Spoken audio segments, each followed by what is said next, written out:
Questions. एक rule याद रखना है कि बच्चा जहां एक्टिव है, ये बिल्कुल मूल मंत्र की तरह है कि जहां बच्चा एक्टिव है यानी वो प्रोबेबिलिटी, जब आप फंस रहे होंगे क्वेश्चन में तो देखेंगे बच्चा ज्यादा एक्टिव कहाँ है, तो आप आंसर तक पहुंच जाएंगे। हालांकि ये इस तरह के क्वेश्चन में नहीं लगेगा क्योंकि ये फैक्चुअल क्वेश्चन है, मतलब इसमें तो या तो आपको ये पता है या तो नहीं पता है, इसमें आप कुछ कर नहीं सकते अपनी तरफ से। तो क्वेश्चन नंबर 1 है to teach the concept of place value the teacher brings in a variety of material into her classroom like abacus, Dienes block, currency notes जैसे 1 रुपए का नोट या सिक्का whatever 10 100 rupee note, which principle of Dienes theory is the teacher referring to in the above scenario. तो ये dice theory है जिसमें उन्होंने 4 प्रिंसिपल्स की बात की है ना। और ये जॉल्टन पाल डाइंस एक हंगेरियन मैथमेटिशियन थे, उन्होंने ये 4 प्रॉपर्टीज या प्रिंसिपल्स दिए हैं जिनको अभी हम डिस्कस करेंगे। इस बार से ये पूछा जाने लगा है तो आपको पता होना चाहिए कि कहानी है क्या। ठीक है बात। तो अगर हम बात करते हैं क्या पूछा है कि प्लेस वैल्यू स्थानीय मान समझते हैं ना आप, है ना, 1 10 100 एंड ऑल। ठीक, तो ये इकाई ढाई सैकड़ा वगैरह जो आप सीखते हैं प्लेस वैल्यू, और प्लेस वैल्यू दूसरी होती है फेस वैल्यू, वो आप अगर तुम पढ़ चुके हैं उदय सर के साथ। तो प्लेस वैल्यू की जब हम बात करें तो एक टीचर जो है वैरायटी ऑफ मटेरियल्स के बच्चों को प्लेस वैल्यू समझ में आ सके उसके लिए अबेकस आप जानते हैं काउंटिंग वगैरह में मल्टीप्लिकेशन एंड ऑल बहुत सारी चीजों में हेल्प करता है। डाइंस ब्लॉक का भी सेम ही है, प्लेस वैल्यू के लिए, एडिशन के लिए, सब्ट्रैक्शन के लिए, मल्टीप्लिकेशन के लिए, इन सब के लिए यूज किया जाता है। ठीक, और करेंसी नोट्स लेके आए यानी वेरियस टाइप ऑफ मटेरियल्स लेकर के क्लासरूम में टीचर आई हैं, टीचिंग लर्निंग एड लेकर के आई हैं। तो ये कौन से प्रिंसिपल को इस सिनेरियो में रेफर कर रही हैं जब वो डाइंस ब्लॉक, अबेकस, नोट्स ये सब लेकर के आ रही हैं? तो पहला प्रिंसिपल है डायनामिक प्रिंसिपल, दूसरा है मैथमेटिकल वेरिएबिलिटी प्रिंसिपल, आप लोग कह रहे हैं डी। देखिए इसमें इसको एक बार पढ़ लीजिएगा या मैराथन वगैरह में हम देख लेंगे एक बार, तो इसमें डी नहीं होगा। कंस्ट्रक्टिविटी जो प्रिंसिपल है वो ये कहता है कि भाई आप जिसको आप आंसर कर रहे हैं ज्यादातर लोग, जो कि गलत है, कि आप पहले कॉन्सेप्ट समझा दीजिए उसके बाद एनालिसिस पर जाइए। इसमें मटेरियल की बात एज सच नहीं हुई है, इसको कंस्ट्रक्टिविटी मतलब प्याजे से मत जोड़िए, ये अलग है। ठीक है, ये अपने आप में फैक्चुअल क्वेश्चन है कि जो आपको थियरी पढ़ के ही समझ में आना चाहिए। तो हालांकि मैं ये चारों बता देती हूँ आपको। कंस्ट्रक्टिविटी प्रिंसिपल क्या है कि भाई ये क्या है कि आप पहले कॉन्सेप्ट को समझेंगे और उसके बाद एनालिसिस पर जाते हैं। ठीक, अगर हम बात करते हैं आपका डायनामिक प्रिंसिपल का, तो डायनामिक प्रिंसिपल में आपको थोड़ा रियल वर्ल्ड नॉलेज बच्चे को हो, कुछ एक्सपीरियंसेस दिए हो, फिर जाकर के आप आगे बढ़ते हैं, मटेरियल वगैरह का यूज करेंगे। मैथमेटिकल वेरिएबिलिटी में क्या है कि आप एक टूल का, अगर आप वेरिएबल्स को समझा रहे हैं तो मल्टीपल वेरिएबल्स को समझाने के लिए आप एक टूल का प्रयोग करते हैं। इसका जस्ट ऑपोजिट है परसेप्चुअल वेरिएबिलिटी प्रिंसिपल, जो कि यहाँ सही उत्तर है। जो ये परसेप्चुअल वेरिएबिलिटी प्रिंसिपल है, ये मल्टीपल जो वेरिएबल्स हैं उनके लिए मल्टीपल टूल्स का प्रयोग करने की बात करेगा, है ना। मल्टीपल टूल्स का प्रयोग करने की बात करेगा, जैसे कि यहाँ पे हुए हैं मल्टीपल टूल्स प्रयोग में आए हैं, यूज में आए हैं, जैसे अबेकस है, डाइंस ब्लॉक है, नोट्स हैं। तो परसेप्चुअल वेरिएबिलिटी प्रिंसिपल में आप एक परसेप्शन को या उसके कॉन्सेप्ट को बिल्ड करने के लिए मल्टीपल वेरिएबल्स का यूज करते हैं, जिससे वो अलग अलग, मान लीजिए डाइंस ब्लॉक है तो उससे भी समझ बनेगी, मतलब मल्टीपल वेरिएबल्स यहाँ यूज हो रहे हैं। जबकि मैथमेटिकल वेरिएबिलिटी में एक वेरिएबल्स को समझाने के लिए एक टूल यूज हो रहा था, यहाँ पे मल्टीपल टूल्स यूज हो रहे हैं। जस्ट हल्का सा ऑपोजिट कह सकते हैं इसको। तो डायनामिक यहाँ पे उत्तर नहीं होगा ना, आपका डी होगा। कंस्ट्रक्टिविटी में हमने बात कर ली, पहले कॉन्सेप्ट बाद में एनालिसिस। तो परसेप्चुअल वेरिएबिलिटी प्रिंसिपल है, ये एकदम फैक्ट है। और अगर हम बात करें, ये 4 है, इनका नाम भी ध्यान में रखना है। एक क्वेश्चन मैंने देखा था, शायद आज इंक्लूडेड भी है, कि ये नाम भी पूछ लेता है आपसे कि डाइंस की जब हम बात कर रहे हैं तो उन्होंने कौन से प्रिंसिपल्स, 4 प्रिंसिपल्स दिए हैं, इनमें से कौन सा प्रिंसिपल है या नहीं है। तो डायनेमिक याद रखना है, मैथमेटिकल वेरिएबिलिटी, फिर परसेप्चुअल वेरिएबिलिटी और आपका कंस्ट्रक्टिविटी प्रिंसिपल। तो ये डाइंस ब्लॉक है जिसको हम यहाँ देखेंगे और इसके लिए हम वंस टेंस वगैरह का प्रयोग करेंगे, समझेंगे। मान लीजिए आपको प्लेस वैल्यू है 1 10 100, तो इन डाइंस ब्लॉक्स का यूज करके ये अच्छे से place value, multiplication, subtraction, addition, इन सबको सिखाया जाता है। टीचिंग लर्निंग एड्स में टीएलएम में आते हैं। ठीक है, चलेंगे आगे बढ़ेंगे। एडिशन, सब्ट्रैक्शन, मल्टीप्लिकेशन, ये प्लेस वैल्यू, ये सब हम डाइंस ब्लॉक से सीख रहे हैं। डाइंस ब्लॉक पे बहुत क्वेश्चन पहले भी आए हुए हैं। क्वेश्चन नंबर 2 देखिएगा, ये बहुत ही आसान सा क्वेश्चन लग रहा है। एरर जहां लिखा होगा आप समझ जाएंगे कि बच्चे को एक्टिव रखना है और कोई बात इसमें मूल नहीं हो सकती। ठीक है, बताइएगा फटाफट से। क्वेश्चन नंबर 2 है errors play an important role in mathematics, यानी जो गलतियां हैं वो महत्वपूर्ण या मुख्य भूमिका निभाती हैं गणित को सीखने में। इस स्टेटमेंट के बारे में आप क्या सोचते हैं? यानी जो त्रुटियां हैं वो एक महत्वपूर्ण भूमिका निभाती हैं बच्चे के सीखने में। अब ये सीडीपी का कॉन्सेप्ट है जो आपको पेडागोजी में हर जगह काम आएगा, है ना। इंग्लिश की क्लास क्यों करवाएंगे यार, डोंट वरी। ऑलरेडी जो कराया हुआ है उतना तो देख लो कम से कम, है। चलिए, अगर हम बात कर रहे हैं बी ऑप्शन की, सारी मैराथन्स भी होंगी, डेट अनाउंस तो हो जाने दो, इतने खुद भी तो थोड़ी प्रैक्टिस करोगे कि नहीं। देखिएगा, अगर हम बी ऑप्शन की बात कर रहे हैं तो बी ऑप्शन क्या है, जो लोग 93% लोग बी कह रहे हैं, जो कि सही भी है। जहां बच्चा एक्टिव है, बच्चे की भलाई की बात हो रही है, यानी जो गलतियां हैं, एरर्स हैं, त्रुटियां हैं, तो ये बात सही है कि गलत है कि इंपॉर्टेंट होती हैं? बिल्कुल सही है, फॉल्स नहीं हो सकती ये बात कि एरर्स इंपॉर्टेंट है, महत्वपूर्ण है गलतियां, इनको हम गलत नहीं कह सकते इस स्टेटमेंट को। तो ये ट्रू ही होगा, तो ट्रू बी ऑप्शन में है। They help teacher understand how children construct mathematical concepts, यानी जो गलतियां हैं, जो त्रुटियां बच्चे से हो रही हैं, वो शिक्षक को यह समझने में मदद करती हैं कि बच्चे गणितीय अवधारणाओं का निर्माण कैसे करते हैं, वो मैथमेटिकल कॉन्सेप्ट्स को बिल्ड कैसे करते हैं। बच्चे इस बात को समझने में गलतियां हमारी मदद करती हैं। फिर भी डी ऑप्शन देखेंगे क्योंकि ये भी ट्रू ही बोल रहा है इस बात को। As errors are indicative of low IQ, कि किसने कह दिया कि जिसका IQ ज्यादा है उससे कभी कोई गलती नहीं होगी, या गलती हो रही है तो इसका मतलब IQ कम है? ये तो खराब बात होगी, बच्चे के भले की बात ही नहीं है। तो ये बात बिल्कुल सही है। क्यों? क्योंकि जो गलतियां बच्चे करते हैं उससे आपको समझ में आएगा कि सोच कैसे रहे हैं, वो किसी कॉन्सेप्ट को समझ कैसे रहे हैं। आप जैसे समझा रहे हैं वो तो ठीक है, लेकिन उनको कैसे समझ में आ रहा है, तो वो आप उनकी गलतियों से पता लगा पाएंगे। गलतियां क्या है, एक विंडो का काम करेंगी लर्निंग प्रोसेस में। देखिएगा क्वेश्चन नंबर 3 है आपके सामने, और जवाब दीजिएगा और फिर हम आगे बढ़ेंगे। कौन है ये व्यक्ति जो दुखी है? हाँ देखो नोट्स, यार बहुत सारी चीजें होती हैं और इसमें मतलब ऐसा नहीं है कि अब मैं आपको कुछ भी इस पे करेंगे बात, मिल जाएंगे नोट्स। ठीक है, आपकी वैसे इंटरेस्ट डेवलप हुआ है सीटेट में, बहुत बढ़िया। कौन है ये व्यक्ति?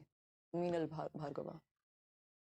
हाँ, एग्जाम कब होगा? जब होगा यही तो ना, एग्जाम खुद डिले हुआ है। अगर देखा जाए 16 से इन्होंने बोला था, तो एग्जाम डेट आ जाएगी 7 दिन में निपटा देंगे सब।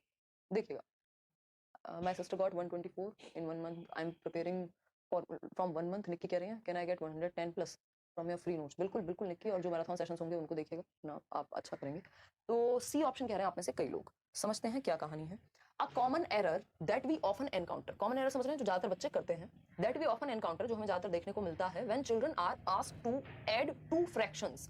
समझ रहे हैं ना, वो 1/2 और 1/3 को जोड़ने को कहा गया, तो बच्चा क्या करेगा, 1 और 1 2 और 3 और 2 5 ऐसे कर देगा। ये चीज बहुत कॉमन है, कॉमन एरर है। बचपन में आपने भी कभी ना कभी तो किया ही होगा। शौर्य तुमने किया है ना? किया ना, लेकिन ऐसे नहीं होगा ना।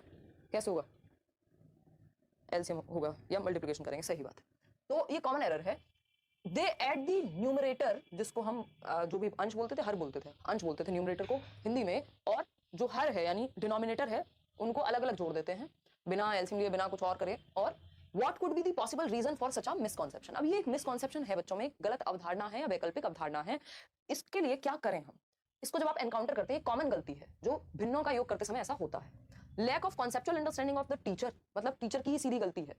भाई पहले रीजन तो पता लगाओ। Lack of attention of students in the class, और अगर टीचर की गलती है तो दुनिया के सारे बच्चे एक आध बार तो जब ये सीखते समय कर ही देते होंगे, तो सारे ही टीचर खराब हो गए फिर तो।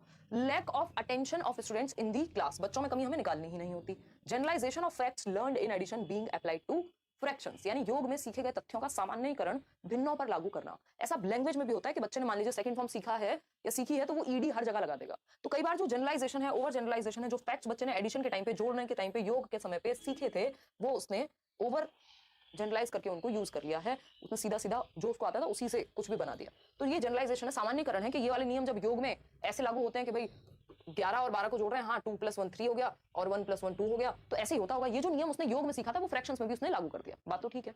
Non availability of teaching learning material, ऐसा यहाँ पे हम नहीं कह सकते, क्योंकि जब ज्यादातर बच्चों को ये समस्या का सामना करना पड़ रहा है तो हम ये नहीं कहेंगे। C option is the right answer कि टीचिंग लर्निंग मटेरियल की वजह से हो रहा होगा, ऐसा अक्सर हो जाता है।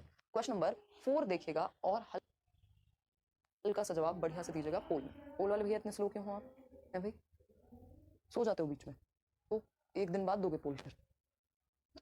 देखिएगा, प्रीवियस ईयर करती हूँ तो 105 आते हैं, क्या पास हो जाऊंगी? शिखा, अगर फ्रेश सेट लगाने पे 105 आ रहे हैं तो पास हो जाओगे, है ना। और कॉन्सेप्ट पे फोकस करो कि जो कॉन्सेप्ट उसमें है वो समझ में आ रहे हैं या फिर ऐसे ही तुक्के में आ जा रहे हैं 105।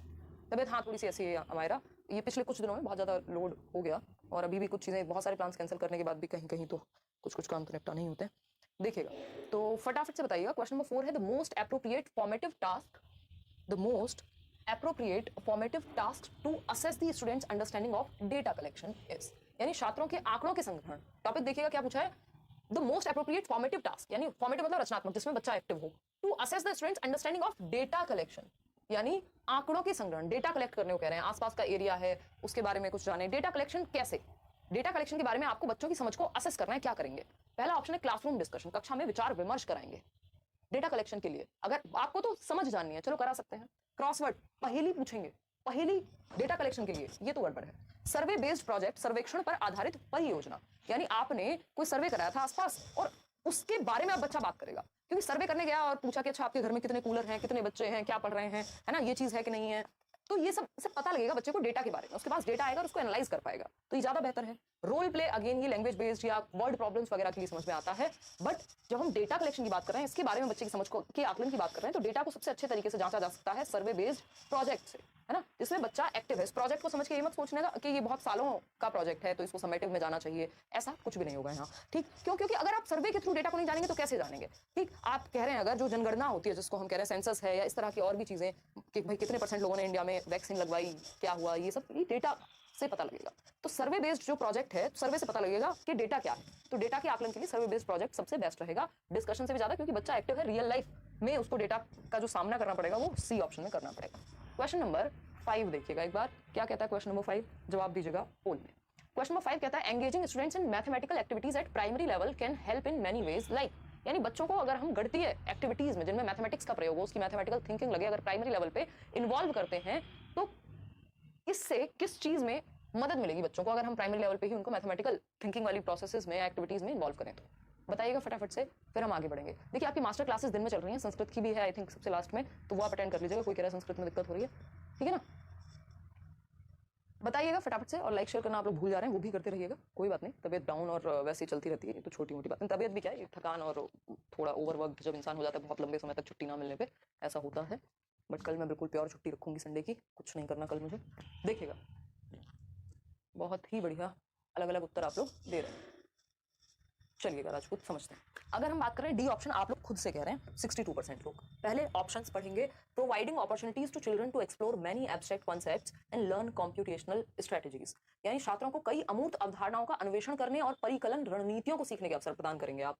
यानी जब प्राइमरी लेवल पे आप मैथमेटिकल एक्टिविटीज करा रहे हैं, उसमें से कौन सी एक्टिविटी होगी जो बच्चे को हेल्प करेगी, जैसे प्रोवाइडिंग अपॉर्चुनिटीज, ऐसे अवसर प्रदान करना जिसमें बच्चा एब्स्ट्रैक्ट कॉन्सेप्ट्स तक अपने आप पहुंचे और कंप्यूटेशनल स्ट्रेटजीज को सीखे कि कैसे शॉर्टकट में वो ऐड कर सकता है या कैसे कंप्यूट कर सकता है, इस तरह की अपॉर्चुनिटीज आप प्रोवाइड करा रहे हैं। देखिए अगर यहाँ पे लिखा होता कि एब्स्ट्रैक्ट डेटा आप प्रोवाइड करा रहे हैं, बिल्कुल गलत हो जाता आंसर, क्योंकि हम पूरे टीचिंग के जितने भी मेथड्स हैं कोशिश करते हैं कि कॉन्क्रीट टू एब्स्ट्रैक्ट जाएं, मूर्त से अमूर्त की ओर जाएं। कॉन्क्रीट क्या है, जो चीजें हमारे सामने हैं, जिनको बच्चा टच कर सके, फील कर सके। एब्स्ट्रैक्ट जो कॉन्सेप्ट्स होते हैं उनमें इमेजिनेशन ज्यादा करनी पड़ती है ना। तो यहाँ पे बच्चा लेकिन अपने आप एब्स्ट्रैक्ट कॉन्सेप्ट तक पहुंच रहा है, ऐसा नहीं कि आप उसको एब्स्ट्रैक्ट कॉन्सेप्ट डायरेक्ट पेश कर दे रहे हैं, वो कॉन्क्रीट एक्टिविटीज करके अपने आप सीख रहा है एब्स्ट्रैक्ट कॉन्सेप्ट्स को, सही बात है।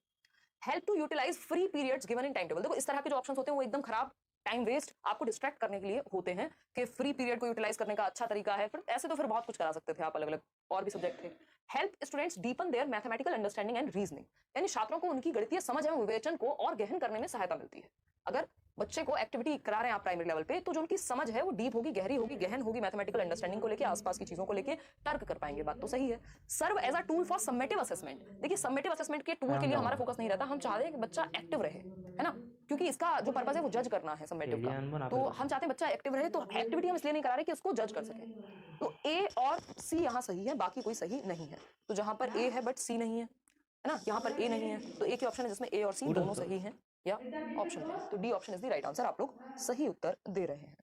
चलिए आगे बढ़ते हैं क्वेश्चन नंबर 6 पर, समझिएगा। क्वेश्चन नंबर 6 क्या कहता है समझते हैं एक बार। क्वेश्चन नंबर 6 बहुत स्लो चल रहा है सर, ऐसे नहीं चल पाएगा। Geometry has been identified as one of the important areas of mathematics and should be an integral part of primary mathematics, यानी जो ज्योमेट्री है, ज्यामिति है, एक महत्वपूर्ण एरिया माना जाएगा इसको गणित का, and should be an integral part of primary mathematics, और प्राइमरी लेवल पे भी इसको अभिन्न अंग की तरह देख करके पढ़ाया जाना चाहिए। ज्योमेट्री क्या है भाई, ये बॉटल है मान लीजिए, तो इसकी शेप, साइज, एंगल, ये सारी चीजें हम ज्योमेट्री में देखते हैं, एरिया, ये सब पढ़ते हैं। तो ये इंपॉर्टेंट है मैथमेटिक्स के एक कॉन्सेप्ट्स में से, और प्राइमरी लेवल पे भी बच्चों को ऐसी एक्टिविटीज कराई जानी चाहिए, ठीक बात है। तो पहला ऑप्शन है all students get good marks in geometry as it is easy to understand, यानी इसलिए ज्योमेट्री को पढ़ाओ क्योंकि नंबर अच्छे आते हैं। देखिए किसी भी ऑप्शन में नंबर पे फोकस नहीं होता है, अगर आप देखेंगे बच्चे को सिखाने पे फोकस है, नंबर पे नहीं है कि अच्छे नंबर आते हैं इसलिए ज्योमेट्री पढ़ाओ, कोई सेंस है इस बात की? नहीं है। बी ऑप्शन है geometry is activity oriented and hence provides play time, यानी बच्चों को खेलने का मौका मिल जाता है और गतिविधि उन्मुख है, चलिए मान लिया। मैनी फेमस मैथमेटिकल्स, अभी इसको कट नहीं कर रहे हैं क्योंकि उतना नेगेटिव नहीं है। सी ऑप्शन है many famous mathematicians have contributed towards development of geometry, यानी कई प्रसिद्ध गणितज्ञों ने ज्यामिति के विकास में सहयोग दिया है। तो ऐसा कौन सा चैप्टर है ट्रिग्नोमेट्री से लेकर, और कोई भी चैप्टर आप उठा लीजिए जिसमें गणितज्ञों ने योगदान ना दिया हो? सेंस हुआ इस बात का कि भैया ज्योमेट्री इसलिए पढ़ाओ क्योंकि गणितज्ञों ने काम किया है? वो लगभग हर कॉन्सेप्ट पे किया है।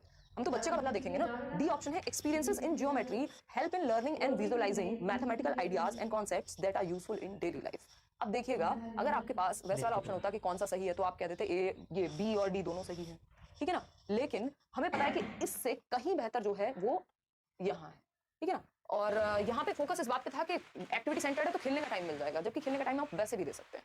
तो हमें पता है कि उतना मजबूत उत्तर नहीं हो सकता बी ऑप्शन, जितना ये है कि जो एक्सपीरियंसेस हैं ज्योमेट्री में, जो अनुभव मिलते हैं ज्यामिति में, वो बच्चे को सीखने में और विजुअलाइज करने में मदद करते हैं उन कॉन्सेप्ट्स के बारे में जो डेली लाइफ में यूजफुल है। मान लीजिए एक रूम है तो उसका एरिया कितना होगा, उसकी शेप क्या है, किस एंगल पे दरवाजा खुलता है, ये सब चीजें ज्योमेट्री क्या हमारी रियल लाइफ में हेल्पफुल है। तो इसलिए इसको सिखाना जरूरी है, या हम कहेंगे दैनिक जीवन में अधिगम और गणितीय विचारों एवं अवधारणाओं के अधिगम और दृष्टिकरण में सहायता मिलेगी। तो वो गणित जो है लाइफ से हमें जोड़ देना है। D option is the right answer, क्योंकि ये सबसे ज्यादा बच्चे को एक्टिव रखेगा, उसके रियल लाइफ से जोड़ने में उसको मदद करेगा। इस तरह के क्वेश्चंस भी इस बार खूब पूछे गए और पूछे जा सकते हैं। पढ़िएगा एक बार इसको ध्यान से और जवाब दीजिएगा पोल में। ठीक, अगर हम बात करते हैं किस चीज की बात करते हैं, देखिए एक बार